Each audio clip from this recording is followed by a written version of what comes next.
డబ్బులు ఎలా సంపాదించాలి? న్యాయ మార్గంలో, ధర్మ మార్గంలో, అవినీతి చేయకుండా, కరప్షన్ చేయకుండా, ఇతరులను టార్చర్ చేయకుండా, ఇతరుల యొక్క ఫండ్స్ని మనము మిస్యూజ్ చేయకుండా మనము జీవించాలి. రెండవది ఏంటిది? కామం. కామం అంటే ఏంటిది? Desires, wishes. I can desire for beautiful, I can desire for PhD degree, I can desire beautiful car. This is called కామం, కోరికలు.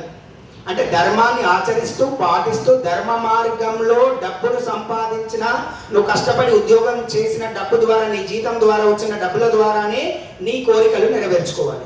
కూతుర్ని డాక్టర్ చేయి, అబ్బాయిని ఇంజనీర్ చేయి, నువ్వు ఇండిపెండెంట్ హౌస్ కట్టుకో, ఇంటి ముందర car, properties, what ever you have desires, దానికి ధర్మ మార్గం, న్యాయ మార్గం.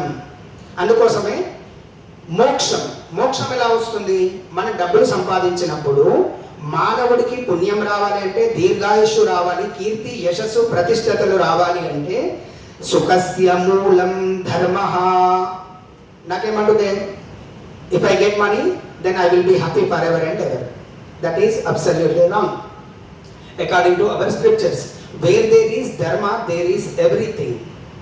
So dharma makes you happy. Sukhasya moolam dharmaha. మానవుడు సుఖంగా ఉండాలి అంటే డబ్బుల ద్వారా సుఖంగా ఉండడు. ధర్మము.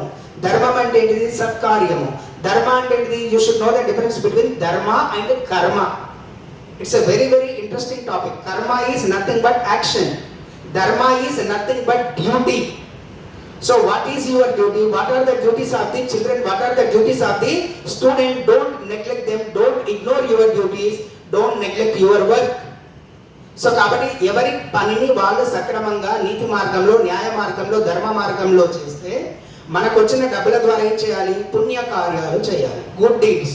What are the good deeds? Offering food, అన్నదానం, offering knowledge. I'm giving knowledge free of cost. So మనకున్న జ్ఞానాన్ని, జ్ఞాన వితరణ, అన్నదానం,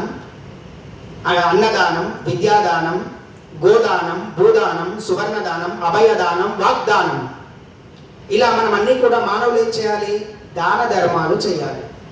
పరోపకారం, హెల్పింగ్ అదర్స్. అష్టాదశ పురాణేషు వ్యాసస్య వచనద్వయం పరోపకార పుణ్యాయ పాపాయ పరపీడనం. కాబట్టి అష్టాదశ పురాణాల్లో what is the ultimate essence అంటే, helping others is called merit, పుణ్యం. Troubling others is called demerit. ఇతరులకు నువ్వు పరోపకారం చేస్తే పుణ్యం వస్తుంది, ఇతరులను నువ్వు టార్చర్ చేస్తే, ఇబ్బంది పడితే నీకు పాపం వస్తుంది. కాబట్టి ఎవరిని కూడా